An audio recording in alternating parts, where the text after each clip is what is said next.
Salut à vous et bienvenue dans ce focus sur Au Griffon Fond Fond. Salut Alice. Salut Antoine. Donc c'est un petit jeu de la gamme Micro Games, gamme qu'on adore. Franchement il y a plein de choses hyper intéressantes dedans, notamment des solos très très cool. Et ben celui-ci en fait partie, on a tous les deux adoré parce que le mécanisme de jeu est vraiment très intéressant, hein. C'est vraiment une mécanique qui est très cool avec plein de petits combos et de prise de risque et de l'agencement de la logique, mais aussi parce que les illustrations sont franchement très sympas. C'est franchement, alors avec l'île des prédateurs, je pense que ça fait partie de mes préférés dans cette gamme. Il y a un petit côté un peu Ghibli, comme on dit en France, Ghibli, enfin le studio japonais. Il y a un petit peu ce côté-là, tu trouves pas? Ah ouais, non, mais de fou. Ça marche pas tout seul. Et donc voilà, vous avez pu voir les illustrations, elles sont vraiment très sympas. Il y en a plein de personnages différents, parce qu'en fait c'est un petit peu le cœur du jeu.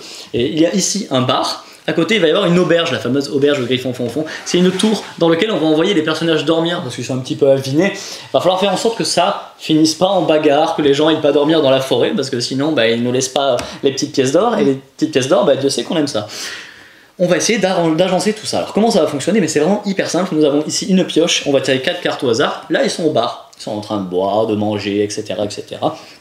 On va envoyer quelqu'un au lit. Il est temps de l'envoyer au lit, il est plus supportable. Donc ces personnages, ils ont chacun des petits symboles, des petites caractéristiques. On voit par exemple ici le doppelganger, que lui, il est plutôt là pour manger, mais il est aussi là plutôt pour la bagarre. Donc ça peut dégénérer. On va voir, ils sont tous là pour manger. Ah non, le nain sou, évidemment, il est plutôt là pour l'alcool, mais il est aussi là pour la bagarre. C'est un nain, c'est normal. Le satyre angoissé, lui, il est là pour manger aussi, et lui, il pue. Voilà, ça peut être problématique également. Et on va voir sur le côté que, ils ont tous des petits déclencheurs qui font qu'ils peuvent partir de l'auberge, mais ils peuvent aussi emporter des gens avec eux. Donc ça, il va falloir faire très attention. Donc, comme je l'ai dit, on va envoyer quelqu'un au lit. Moi, je propose qu'on envoie, hop là, les triplés gobelins. Alors lui, il est tout seul, mais on le sait, parce qu'on a déjà joué qu'il y en a 3, et ils vont bien vous embêter, parce que quand il y a les 3, ils se battent, et ils s'en vont, et ça fait 3 personnes en moins. C'est l'apocalypse. On va le mettre au sommet de la tour. Le sommet de la tour, actuellement, c'est le niveau 0. Donc hop là, il fait son niveau 0. On va regarder s'il y a un des effets de déclenchement. Là, il y a marqué, s'il y a 3 gobelins dans l'auberge, petite flèche. On n'a pas besoin de se soucier de ce qu'il y a marqué en dessous pour l'instant, mais on le regarde quand même, ça va faire une bagarre, je vous l'ai dit, parce qu'il n'y a pas 3 gobelins dans l'auberge, tout va bien. On va donc, hop là, commencer une nouvelle phase de bas, on va tirer un nouveau personnage, et là on va regarder s'il n'y a pas le même symbole qui apparaît 3 fois, parce que s'il y a le symbole bagarre qui apparaît 3 fois, ça va créer une bagarre, s'il y a le symbole qui pue, qui apparaît 3 fois, ça pue beaucoup trop, ainsi de suite, et ça risque de faire fuir les gens qui sont en train de faire dodo. Donc lui par exemple, le triplé gobelin, on voit que lui, il pue énormément. Oui. Mais il n'aime pas le bruit, c'est quand même un petit peu difficile. Et donc, à nouveau, là c'est bon, il n'y a pas de déclenchement, on va pouvoir envoyer un autre personnage. Donc on voit qu'on vient de faire arriver le moine en plein jeûne. Ça fait partie aussi du truc trop bien de ce jeu, c'est que les personnages sont un peu genre le doppelganger indécis, il y en a, ils sont vraiment what the fuck les noms. Ouais, les personnages sont drôles, on se raconte un petit peu une petite histoire, si on a l'imagination fertile, on se raconte très facilement l'histoire, c'est très propice. Donc voilà, on envoie le moine en plein jeûne et donc il va venir compléter la tour. Et s'il a de la nourriture directement au-dessus ou en dessous du moine. C'est le cas, parce que le gobelin, il est au lit, mais il est encore en train de manger des ailes de poulet tranquillement. Très mauvais move que tu viens de faire. Oui, c'est un très mauvais move, mais c'est pour l'exemple. C'était préparé à l'avance. Et donc là, on va voir ce que dit la petite flèche. Le moine quitte l'auberge discrètement. Hop là, il va dans la pile de défausse. Il est discret au moins. Parce que discrètement, c'est une bonne chose, parce qu'ils peuvent emmener du monde avec eux. Ça peut vraiment dégénérer, vous pouvez perdre énormément de monde d'un coup. Ça va pas être cool. Pourquoi? Parce que s'il y a 8 personnages qui s'en vont de votre auberge, c'est fini, c'est la cata, c'est la catastrophe, et vous avez perdu la partie. Vous avez 0 étoile sur TripAdvisor. Ouais, complètement, il n'y a une personne qui viendra jamais, votre auberge est en feu, voilà.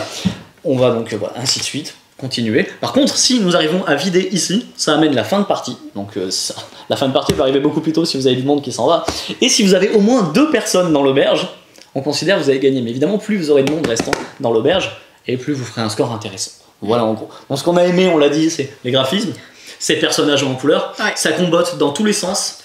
Il y a vraiment des gros dilemmes, parce qu'il y a des moments où quoi que vous fassiez, ça va puer. Ouais, ça va être la catastrophe. Et on va essayer de minimiser la catastrophe. Et c'est aussi un jeu de chance, parce qu'il y a le tirage des cartes, et des fois vous allez avoir un tirage des cartes, mais vous avez la main de diamant, tout va très bien se passer, et des fois c'est une catastrophe. Et il y a les signes qui sortent. Tout est contre vous, et le plaisir du jeu est là aussi, parce qu'on se dit ok, je vais sûrement pas gagner, mais je vais voir comment est-ce que je peux essayer de sauver les meubles. Ouais, des fois vous avez des bonnes surprises, hein, mais moi dès mon 3e tour, je dis ok c'est bon, c'est mort, et en fait j'ai gagné, mais c'est tendu, c'est tendu.